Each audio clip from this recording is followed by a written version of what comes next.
Welcome to the Ask the Geographer podcast series, brought to you by the Education Department at the Royal Geographical Society with IBG. I'm Rachel, your host, and in each episode, I'll be joined by geographers from across the globe to delve into current events, publications, and research, all tied to the fascinating world of geography. Today, I'm joined by Dr. Andrew Lee. Andrew has been a geographer and geography educator in schools and universities around the world for more than 25 years. He holds a doctorate in geography from the University of Oxford, having worked with Professor David Harvey. He is a Fellow of the Royal Geographical Society and a Chartered Geographer. He is an Associate Fellow and Honorary Lecturer at the Centre of Climate Change and Sustainability Education at the University College London. Thank you for joining us today, Andrew. Let's start by talking about your teaching career. What are some of the key concerns you have heard from pupils about climate change and the overall future of our planet? Well, it's interesting because recently, a couple of years ago, I did a survey of 600 students to find out, what they were thinking about climate change. It did spring from wondering whether they were feeling exhausted by climate change because, one of the things for me, who spends a lot of time reading climate change, I sometimes feel a little exhausted by it. And I wondered whether pupils were the same. And I was worried because it's critical for them to engage with climate change. And I was very pleased to find that that wasn't the case at all, that they were very enthusiastic and keen to learn about climate change. And specifically, they were interested in knowing what the problems are and what the solutions are, which was very encouraging because that's exactly what we want them to be thinking. I wasn't convinced from the responses, however, that we were necessarily doing a great job of doing that. And so there's always been, to my mind, a bit of a gap between what the students want and should be wanting and what we're actually delivering. So in a sense, I've tried to make it my focus to fill that gap. It's fantastic. You touched on that a little bit already, but how have you tried to inform pupils to help them see what we can do in the future? Well, we're in the business of education, and so it is a matter of going through things that are possible and highlighting some of the areas that students are able to work on. Sometimes they are quite challenging. For example, looking at eating less meat, for example, or certainly eating less beef. And I know children in this country very often holiday abroad, and the impact of flying on their carbon footprint is very significant. And one of the things I do when I'm speaking to children is to say, look, my job here isn't to tell you what to do. My job here is to make you aware of what it is that you are doing. And I think that that's quite mission critical to the whole climate crisis education project, is making people aware of the situation, what they're doing in a positive sense, and what difficulties they're contributing to. Thank you. And speaking of awareness, we mentioned at the start your involvement at the Centre for Climate Change and Sustainability Education at the University College London. Can you tell us a little bit more about the work that the centre does and particularly your role there? Yeah, I have quite an open-ended role at UCL, which is very good in many respects. Most recently, I've done a consultancy project looking at the way that various different departments throughout the university are drawing in climate crisis content into their coursework. And actually, often in departments where there might be a resistance or a surprise that climate crisis has an impact upon that particular area. And, whilst that is of merit at a tertiary level, I'm just finding that having done that research project, it is eminently transferable into a school environment, and that every department in a school needs to respond to climate change as a lived experience, and therefore we need a multimodal approach to addressing climate change in any educational institution. that is to say that, every department, the art department, the PE department, the geography department, the history department, modern languages, has their part to play because climate change affects us in every different aspect of life.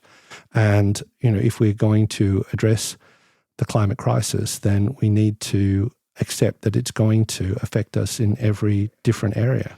Definitely a community-based approach is a really good one. And how do you think it's best that we can communicate to young people the causes and impact of climate change along with adaptations that we should be considering? Look, one of the things about climate change is that there are often misconceptions. And I've been involved with the Climate Fresk project, of which there is both an adult and a child version. And look, it's an excellent means of getting groups of people together and using a deck of cards, getting them to think through the implications and the sequences of aspects of climate change. And the children or adults put the cards in order, and the facilitator then comes and asks questions, why did you put that card there? Well, this is actually a consequence, not a cause of this other card. And so I just think it's very important that we make sure that we're giving children good information. And that leads us on to one of the challenges facing climate crisis education in schools is that very often teachers in their various different silos or departments don't necessarily feel equipped to deal with issues relating to the climate crisis. And so not only do we have a responsibility and a need to teach the children, but we also have a need to ensure that staff who are incredibly busy and actually have very little additional time, even though by and large they're enormously enthusiastic about communicating that information, we need to be able to provide information and support for them, whether it be in training or providing good resources. So touching a little bit more on support with our educators particularly, can you point us towards any inspiring short films or content that you think would be of interest to our listeners? The thing about media in the classroom, increasingly we're depending upon YouTube clips, and YouTube clips are forever growing and changing and going out of date. So it's quite hard to pinpoint things. It does really require YouTube shopping around, but of course that's a problem insofar as if a teacher doesn't feel fully equipped to assess the content, then how do we expect them to make good decisions? There are some good things that are happening. The Royal Meteorological Society is developing a system for accrediting resources, and I think that's great. There is, as I said, an enormous array of resources, and it's very difficult to sort through them. So any organisation that is doing a little bit of editorialship is doing something very important.